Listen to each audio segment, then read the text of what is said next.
नमस्कार दोस्तों, स्वागत है आपका उदय इंग्लिश क्लासेस में। तो कैसे हैं आप लोग? उम्मीद है कि आप लोग बढ़िया होंगे, ठीक होंगे, नीक होंगे, अच्छा होंगे, सुंदर होंगे। हम लोग नाउन पढ़ रहे हैं यार, और नाउन को ही आगे भी जारी रखेंगे। नाउन को टोटल 5 आधार पे पढ़ रहे हैं हम लोग, जिसमें से हम लोग क्या बोलते हैं 3 आधार पढ़ लिए हैं। नेक्स्ट पढ़ना है, जैसे आपको पहला मैं जाति के आधार पे नाउन पढ़ाया था, फिर आपको क्या बोलते हैं कि गणना के आधार पर पढ़ाया था नाउन। उसके बाद से कल मैं संरचना के आधार पे आपको पढ़ाया था। आज हम लोग लिंग के आधार पे नाउन के भेद पढ़ेंगे, ठीक है? तो आइए हम लोग बोर्ड पे जारी रखते हैं, और वीडियो बड़ा ही इंपॉर्टेंट होने वाली है, तो आप वीडियो को लास्ट तक बने रहिएगा तो बड़ा ही मजा आएगा, ठीक है?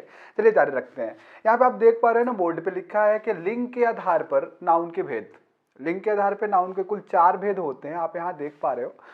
इसको हम लोग इंग्लिश में ना लिंग को जेंडर बोलते हैं, और जेंडर के आधार पे हम लोग नाउन के भेद यहाँ पे पढ़ेंगे। तो आइए हम लोग समझते हैं कि जेंडर के आधार पे नाउन को जो 4 भागों में बांटते हैं ना, वो कौन कौन से पार्ट्स होते हैं। देखिए यहाँ बताया जा रहा है, जो नाउन है ना, जो नाउन है यहाँ पे हम लोग जेंडर के आधार पे इसको पढ़ेंगे, और बड़ा ही आसान भाषा में आपको समझाऊंगा। आई थिंक आपको समझ में आ जाएगा, ठीक है? तो देखिए यहाँ पे हम लोग जेंडर के आधार पे नाउन को पढ़ रहे हैं, और जेंडर के आधार पे अर्थात लिंग के आधार पे नाउन के कुल 4 भेद होते हैं। सबसे पहले हम लोग उनका नाम देख लेते हैं, कौन कौन से भेद होते हैं। देखिए बोर्ड पे आप देखते रहिएगा, बड़ा ही मजा आने वाला है। देखिए पहला जो होता है ना, जेंडर के आधार पे हम लोग जो नाउन को बांटते हैं ना, पहला आपका मैस्कुलाइन जेंडर होता है। पहला आपका मैस्कुलाइन जेंडर होता है, दूसरा आपका फेमिनाइन जेंडर होता है, नेक्स्ट आपका कॉमन जेंडर होता है, और लास्ट जो होता है न्यूट्रल जेंडर होता है। समझ पा रहे हैं? यहाँ पे आपको मैं यहाँ पे लिंग के आधार पे नाउन को भेद बता रहा हूँ। 4 भेद टोटल होते हैं। तो नाउन के आधार पे हम लोग जेंडर को जब बांटते हैं ना, लिंग को बांटते हैं, तो यहाँ पे क्या बोलते हैं, पहला आपका मैस्कुलाइन जेंडर होता है, दूसरा आपका फेमिनाइन जेंडर होता है, तीसरा आपका न्यूट्रल जेंडर कॉमन जेंडर होता है, और लास्ट जो होता है आपका न्यूट्रल जेंडर होता है। अब चलिए एक एक करके हम लोग इन सबको समझ लेते हैं कि मैस्कुलाइन क्या होता है, फेमिनाइन क्या होता है, कॉमन क्या होता है, और न्यूट्रल क्या होता है। तो चलिए एक एक करके हम लोग समझेंगे। पहला आपका मैस्कुलाइन जेंडर है।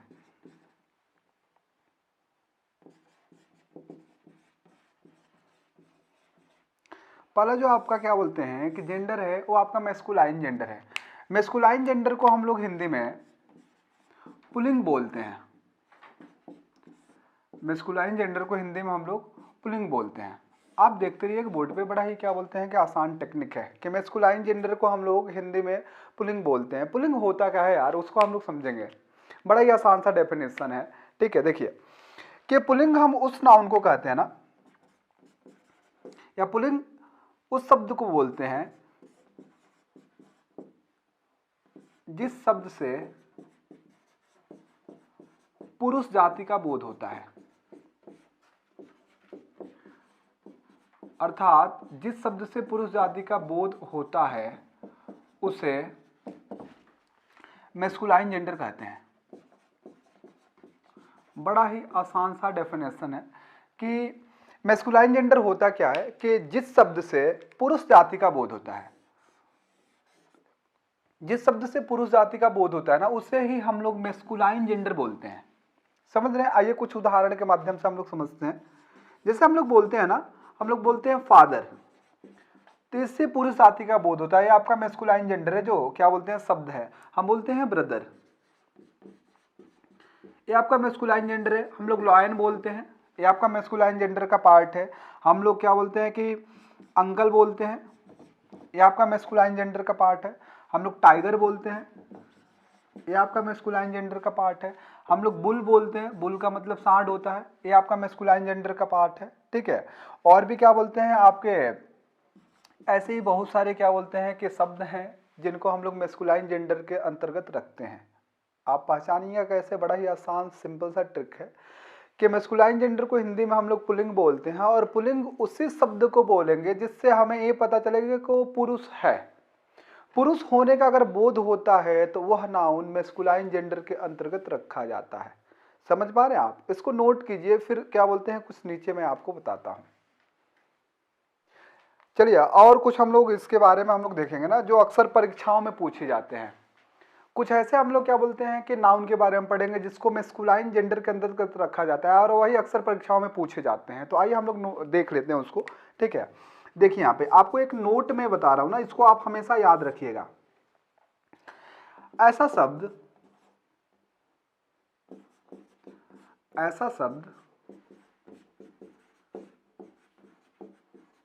जिससे शक्ति, विशालता या हिंसा का बोध हो। ऐसा शब्द जिससे शक्ति, विशालता या हिंसा का बोध हो ना, बोध हो, उसे मैस्कुलाइन जेंडर के अंतर्गत रखा जाता है या के अधीन रखा जाता है। अक्सर परीक्षाओं में यहीं से प्रश्न क्या बोलते हैं कि उठाता है। कहा जा रहा है कि ऐसा शब्द जिससे आपको अगर पता चले, क्या बोलते हैं कि अगर उससे आपको शक्ति के बारे में पता चले या क्या बोलते हैं कि विशालता के बारे में पता चले, ऐसा पता चले कि बहुत ही बड़ा है या क्या बोलते हैं शक्तिशाली है, या हिंसा के बारे में पता चले ना, तो वो मैस्कुलाइन जेंडर के अधीन शब्द क्या बोलते हैं समझा जाता है। आइए कुछ उदाहरण के माध्यम से हम लोग समझ लेते हैं। जैसे हम लोग बोलते हैं ना सन, सन जो है ना एक ऐसा माना जाता है कि बहुत ज्यादा शक्तिशाली है, समझ रहे हैं, तो उसको हम लोग मैस्कुलाइन जेंडर होना समझे जाते हैं। ठीक है, समझते हैं। थंडर होता है, थंडर का मतलब पता है, जो कड़कड़ाहट होती है बिजली को, इसको मैस्कुलाइन जेंडर के अंतर्गत समझा जाता है। पावर जो वर्ड है इसको समझा जाता है। वायलेंस हो गया, समझ रहे हैं। उसके बाद से क्या बोलते हैं कि और भी शब्द है, आप समर ले लीजिए, समर को भी इसी में रखा जाता है। विंटर हो गया, वार हो गया, समझ रहे हैं।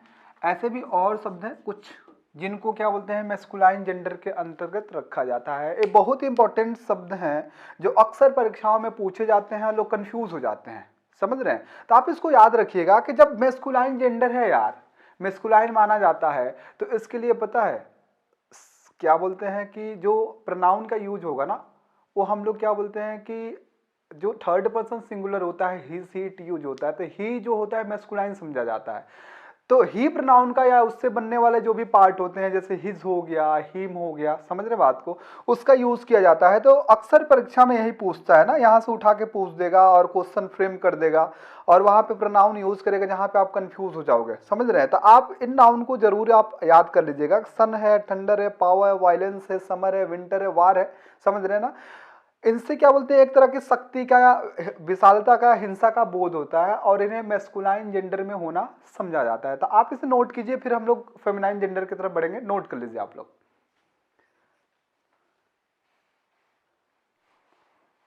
चलिए हम लोग क्या बोलते हैं मैस्कुलाइन जेंडर के बारे में जान गए हैं यहाँ पे, तो फेमिनाइन जेंडर के बारे में हम लोग यहाँ जानते हैं कि फेमिनाइन जेंडर होता क्या है और क्या बोलते हैं कि इसका प्रयोग परीक्षाओं में कैसे करके प्रश्न पूछे जाते हैं। तो चलिए देखते हैं दूसरा, फेमिनाइन जेंडर।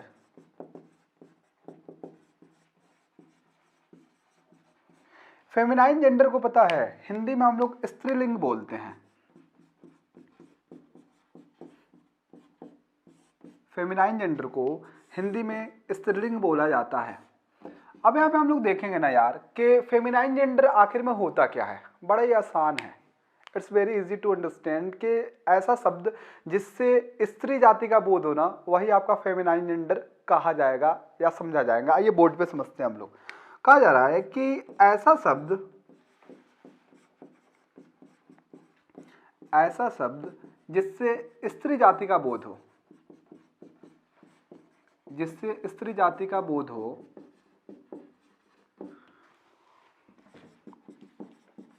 उसे फेमिनाइन जेंडर कहते हैं। ऐसा शब्द जिससे स्त्री जाति का बोध होता है ना, उसे फेमिनाइन जेंडर कहा जाता है। स्त्री जाति का बोध होना चाहिए, अगर उस शब्द से स्त्री जाति का बोध होता है तो फेमिनाइन जेंडर में होना उसे समझा जाता है। आइए कुछ उदाहरण के माध्यम से समझ लेते हैं। जैसे एक शब्द आता है ना मदर, ये जो शब्द है ना ये फेमिनाइन जेंडर में रखा जाएगा, क्योंकि क्या बोलते हैं इससे फीमेल के बारे में इंडिकेट होता है, पता चलता है। मदर का मतलब माता होता है, एक फीमेल की तरफ इंडिकेशन है, तो क्या बोलते हैं संकेत कर रहा है शब्द, ए फेमिनाइन जेंडर में होना समझा जाएगा। हम सिस्टर बोलते हैं, समझ रहे हैं, सिस्टर का मतलब बहन होता है। ये आपको फेमिनाइन जेंडर के बारे में होना समझा जाएगा। लायनस होता है, लायनस का मतलब शेरनी होता है, समझ रहे हैं। हम बोलते हैं, क्या बोलते हैं कि और भी ऐसे ही नाउन है, हम लोग काऊ बोलते हैं, ये आपका क्या बोलते हैं फेमिनाइन जेंडर में होना समझा जाएगा। और भी क्या बोलते हैं कि ऐसे ही शब्द आते हैं, जैसे किसी का नाम, जैसे हम लोग सीता बोलते हैं ना, तो ये भी तो फेमिनाइन, फीमेल को इंडिकेट कर रहा है, तो ये भी तो फेमिनाइन जेंडर में होना समझा जाएगा। समझ रहे बात को। और अगर मान लीजिए कि हम लोग हीरोइन बोलते हैं, तो हीरोइन भी तो क्या बोलते हैं कि फेमिनाइन जेंडर को इंडिकेट कर रहा है, कि हीरोइन का मतलब एक फीमेल को इंडिकेट कर रहा है, इसलिए यह शब्द फेमिनाइन जेंडर के अधीन माना जाएगा। ऐसे ही और बहुत सारे शब्द हैं जिनको हम लोग क्या बोलते हैं फेमिनाइन जेंडर के अधीन रखते हैं।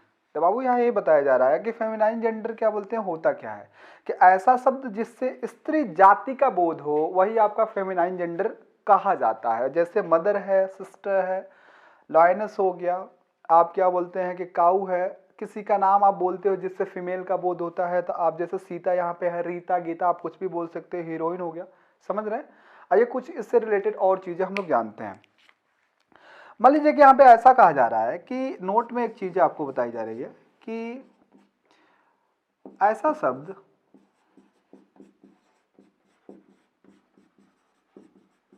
जिससे कोमलता या लघुता का बोध होना,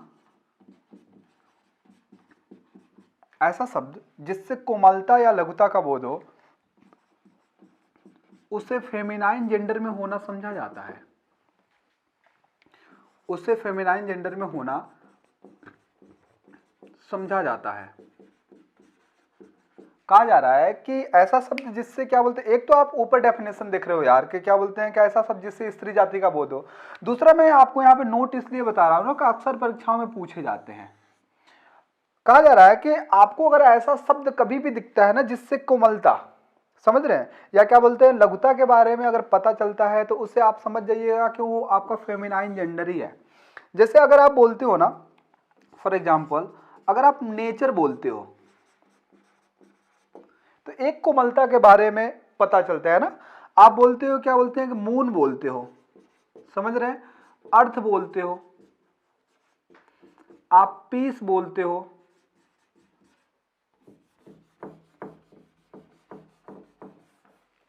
आप नेचर बोलते हो, उसके बाद से क्या बोलते हैं कि आप मून बोलते हो, ठीक है। आप क्या बोलते हैं कि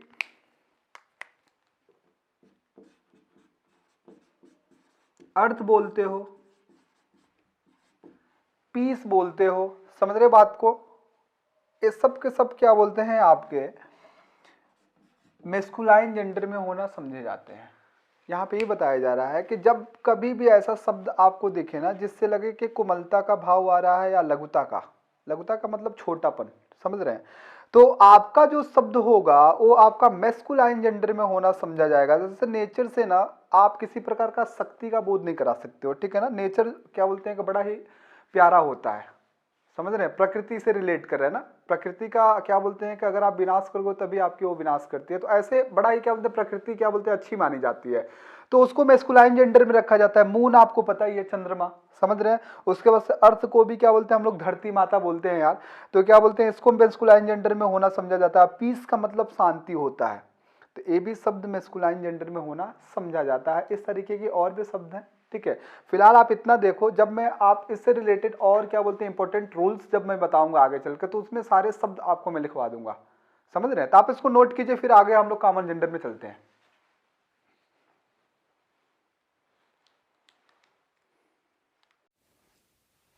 चलिए हम लोग क्या बोलते हैं कि आप कॉमन जेंडर के बारे में जानेंगे यार। हम लोग मेस्कुलाइन और फेमिनाइन जेंडर पढ़ लिए हैं, कॉमन जेंडर देखेंगे कि होता क्या है।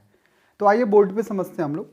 कहा यही जा रहा है ना यार कि कॉमन जेंडर को हम लोग ड्यूअल जेंडर भी कहते हैं, इसको हिंदी में हम लोग उभयलिंग बोलते हैं, ठीक है। तो आइए परिभाषा के माध्यम से हम लोग समझते हैं कि कॉमन जेंडर कहा किससे जाता है। कॉमन जेंडर उसे कहा जाता है ना कि देखिए कि ऐसा शब्द जिससे स्त्री और पुरुष दोनों जाति का बोध हो, स्त्री और पुरुष दोनों जाति का बोध हो उसे कॉमन जेंडर कहते हैं। कॉमन जेंडर या डुअल जेंडर कहते हैं। कहा जा रहा है कि ऐसा शब्द जिससे स्त्री और पुरुष दोनों जाति का बोध हो। आपको ये पता चला कि स्त्री भी हो सकता है, पुरुष भी हो सकता है, दोनों जाति का जब बोध होता है ना, तो उस शब्द को हम या तो कॉमन जेंडर कहेंगे या तो हम डुअल जेंडर कह सकते हैं। आइए कुछ उदाहरण के माध्यम से समझते हैं। जैसे आप टीचर बोलते हैं ना, तो टीचर क्या बोलते हैं कि एक मेल भी हो सकता है और एक फीमेल भी हो सकती है, तो दोनों जाति का बोध करा रहा है, इसलिए क्या बोलते हैं कि इसको हम लोग कॉमन जेंडर बोलेंगे। हम राइटर बोलते हैं ना, तो राइटर जो शब्द है क्या बोलते हैं कि इसका मतलब क्या बोलते हैं कि एक कॉमन जेंडर को क्या बोलते हैं कि इंडिकेट कर रहा है। ऑथर हो गया, ये आपको कॉमन जेंडर की तरफ इंडिकेट कर रहा है। एडवोकेट होता है, एडवोकेट का मतलब वकील एक मेल भी हो सकता है, फीमेल भी हो सकता है। आप प्लेयर बोलते हो ना, तो प्लेयर जो होता है क्या बोलते हैं कि ये आपको कॉमन जेंडर को इंडिकेट कर रहा है। एक शब्द पेरेंट होता है, तो पेरेंट का मतलब माता पिता दोनों होता है, समझ रहे हैं, तो ये आपको कॉमन जेंडर को इंडिकेट कर रहा है, या आप इसको डुअल जेंडर बोल सकते हैं। ऐसे ही और भी क्या बोलते हैं कि नाउन है जो कॉमन जेंडर के अधीन रखे जाते हैं, समझ रहे हैं। तो आपको समझना ये है कि आप ज़्यादातर चीज़ें याद मत कीजिए, समझिए कि यार जिससे न मेल जाति न फीमेल जाति, अर्थात दोनों जाति का बोध हो ना, उसे ही हम लोग क्या बोलते हैं कि कॉमन जेंडर बोलेंगे। वो मेल जाति भी होगा और फीमेल जाति भी, दोनों को क्या बोलते हैं एक में। कॉमन किसके बोलते हैं, जैसे मान लीजिए कि आप क्रिकेट खेलने गए हो और सपोज क्या बोलते हैं कि 9 लोग गए हो, तो टीम बटेगी तो 4-4 की 2 होगी, एक बोलेंगे यार कॉमन रह जाओ, तो दोनों तरफ से हो जाएगा, समझ रहे हैं बात को। तो दोनों तरफ से बैटिंग भी करेगा, बॉलिंग भी करेगा। मेरे कहने का मतलब है टीचर जो वर्ड है वो एक मेल के लिए भी लागू होता है और फीमेल के लिए भी लागू होता है, दोनों तरफ लागू होता है। तो ऐसे ही और भी शब्द हैं जो दोनों तरफ लागू हो, मेल के लिए भी अप्लाई हो और फीमेल के लिए भी अप्लाई हो, तो उनको ही कॉमन जेंडर कहा जाता है। तो आप इसे नोट कीजिए, फिर हम लोग न्यूट्रल जेंडर की तरफ चलते हैं। आप नोट कर लीजिए।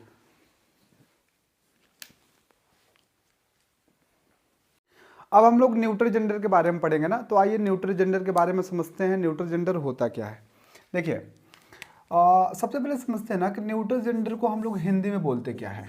देखिए जो न्यूट्रल जेंडर होता है ना, न्यूट्रल जेंडर को हिंदी में हम लोग क्या बोलते हैं कि नपुंसकलिंग बोलते हैं।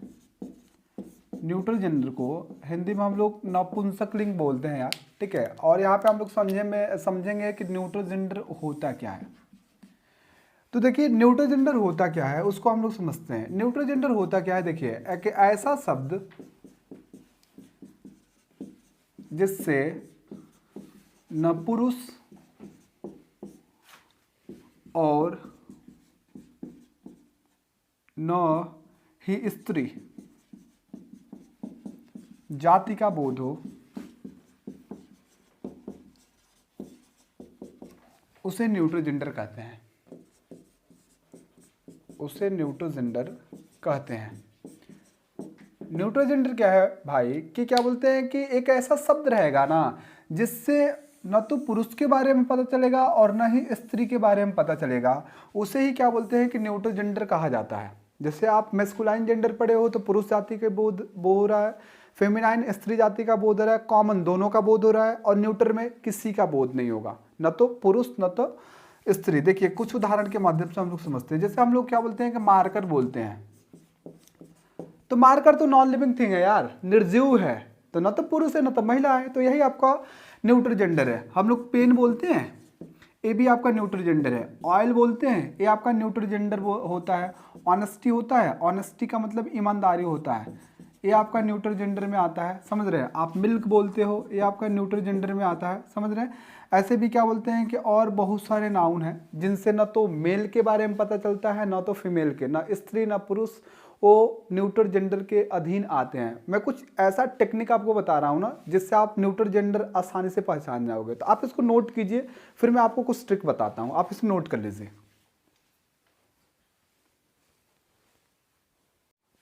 चलिए अब मैं आपको कुछ ऐसा ट्रिक बता रहा हूँ ना कि आप कभी कंफ्यूज नहीं होइएगा कि न्यूट्रल जेंडर में कौन से नाम आएंगे, कुछ आपको ट्रिक बता रहा हूँ ना कि आप कंफ्यूज नहीं होइएगा, कि मैं जो आपको बताने जा रहा हूँ कि उनका नाम हमेशा हमेशा न्यूट्रल जेंडर के अंतर्गत आता है। जैसे मैं यहाँ पे बता रहा हूँ कि क्या बोलते हैं, नोट आपको बता रहा हूँ कि जो न्यूट्रल जेंडर होता है ना, इसके अंतर्गत इनके नाम आते हैं। जैसे निर्जीव पदार्थ होता है वो न्यूट्रल जेंडर के अंतर्गत आता है। ये जो कीड़े मकोड़े होते हैं उनका जो नाम होता है न्यूट्रल जेंडर के अंतर्गत आता है। छोटे छोटे जीव जैसे जीव होते हैं। फिर collective noun, material noun, abstract noun, ये सबके नाम जो होते हैं सबके सब आपके न्यूट्रल जेंडर के अंतर्गत आते हैं। आइए कुछ उदाहरण के माध्यम से समझते हैं। जैसे निर्जीव पदार्थ कहा जा रहा है ना, तो हम बोलते हैं, क्या बोलते हैं, बुक, ये निर्जीव पदार्थ है ना। हम बोलते हैं वाटर, ये आपका निर्जीव पदार्थ है। हम ऑयल बोलते हैं, निर्जीव पदार्थ है। हम टेबल बोलते हैं। ऐसे ही हजारों क्या बोलते हैं कि नाम है जो आपके न्यूट्रल जेंडर के अंतर्गत आते हैं। अब देखते रहिएगा, जानना बड़ा जरूरी है कि जब मैं आपको प्रोनाउन पढ़ाऊंगा ना तो आपको बताऊंगा कि क्या बोलते हैं कि न्यूट्रल जेंडर के अंतर्गत कौन से प्रोनाउन का यूज किया जाता है। तो अगर आप स्किप कर जाते हो, नहीं देखते हो, तो बड़ा ही क्या बोलते हैं कि हानिकारक होगा आपके लिए। तो चीजें समझिए आप कि निर्जीव जो पदार्थ होते हैं उनके जो नाम होते हैं, जैसे बुक हो गया, वाटर हो गया, ऑयल हो गया, टेबल हो गया, और भी आप बेंच बोलते हो, उसके बाद से क्या बोलते हैं, राइस बोलते हो, समझ रहे, सबके सब क्या बोलते हैं, न्यूट्रल जेंडर के अंतर्गत आते हैं। फिर आगे देखते हैं कि कीड़े मकोड़े के नाम बोल रहे हैं कि न्यूट्रल जेंडर के अंतर्गत आता है। जैसे हम लोग बोलते हैं, क्या बोलते हैं कि इंट बोलते हैं, इंट मतलब चींटी। फ्लाई होता है, फ्लाई का मतलब मधुमक्खी, हम बोलते हैं, क्या बोलते हैं कि बी, सॉरी, फ्लाई का मतलब मक्खी होता है, बी का मतलब मधुमक्खी होता है। हम क्रिकेट बोलते हैं, क्रिकेट का मतलब क्या होता है, झिंगुर होता है। ऐसे ही छोटे छोटे और भी क्या बोलते हैं कीड़े मकोड़े हैं जिनके नाम जो होते हैं वो न्यूट्रल जेंडर के अंतर्गत लिया जाता है। अब चलिए नेक्स्ट देखते हैं। यहाँ कहा जा रहा है कि छोटे छोटे जीव के जो नाम होते हैं ना वो न्यूट्रल जेंडर के अंतर्गत आते हैं। जैसे हम लोग बोलते हैं कि रैट, रैट जो होता है आपका न्यूट्रल जेंडर के अंतर्गत आता है। हम लोग बोलते हैं रैबिट, रैबिट जो होता है क्या बोलते हैं कि आपका न्यूट्रल जेंडर के अंतर्गत आता है, ठीक है। और हम लोग क्या बोलते हैं कि हेयर बोलते हैं, हेयर मतलब खराहा होता है, ये आपका न्यूट्रल जेंडर के अंतर्गत आता है, समझ रहे हैं। ऐसे ही भी और ही क्या बोलते हैं कि नाम है जो छोटे छोटे जीव है वो आपके क्या बोलते हैं कि न्यूट्रल जेंडर के अंतर्गत आते हैं। अब एक आ जा रहा है कि कलेक्टिव नाउन। कलेक्टिव नाउन बड़ा ही बेहतरीन ढंग से मैं आपको पढ़ाया हूँ यार। कलेक्टिव नाउन होता क्या है, देखिए कि कलेक्टिव नाउन जो भी होगा, जैसे आर्मी हम बोलते हैं तो आर्मी कलेक्टिव नाउन है, यह न्यूट्रल जेंडर के अंतर्गत आता है। आप क्लास बोलते हो, क्लास न्यूट्रल जेंडर के अंतर्गत आता है। आप मोब बोलते हो, मोब न्यूट्रल जेंडर के अंतर्गत आता है। ऐसे ही बहुत सारे जो कलेक्टिव नाउन है सभी न्यूट्रल जेंडर के अंतर्गत आते हैं। आगे चलते हैं तो देखा जा रहा है यहाँ पे कि मटेरियल नाउन जो है, तो मटेरियल नाउन क्या होता है, वही बात है यार, निर्जीव पदार्थ जो है। जैसे आप वाटर बोलते हो, वाटर जो है, ऑयल जो है, समझ रहे हैं। मान लीजिए कि आप शुगर बोलते हो, समझ रहे हैं। और बहुत सारे जो मटेरियल नाउन है आपके न्यूट्रल जेंडर के अंतर्गत आते हैं।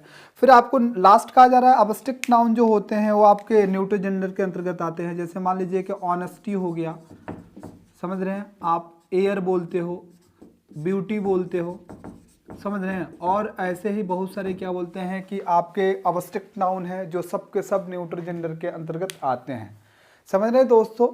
तो आज जो आप पढ़े हैं वो जेंडर है, और जेंडर को क्या बोलते हैं कि मैं बेहतरीन ढंग से आज मैं आपको समझाया हूँ, बताया हूँ, सिखाया हूँ। और उम्मीद करता हूँ कि आपको बड़ा ही बेहतरीन ढंग से क्या बोलते हैं समझ में आया। तो आप इन चीज़ों को नोट कीजिए, और नोट करने के बाद से क्या बोलते हैं कि आप क्या बोलते हैं इसको रिवाइज करते रहिए, पढ़ते रहिए। और अगर आपको कुछ समझ में नहीं आ रहा है ना तो आप क्या बोलते हैं कमेंट करके पूछिए कि सर ये नहीं आ रहा है, तो मैं कोशिश करूँगा आपको समझाने के लिए, बताने के लिए, समझ रहे हैं। अगर आप चैनल पर नए हैं तो सब्सक्राइब कीजिए, वीडियो को लाइक कीजिए और शेयर कीजिए ताकि और लोगों को भी फायदा हो। तो आज के लिए इतना ही रहने देते हैं, तब तक के लिए बाय बाय।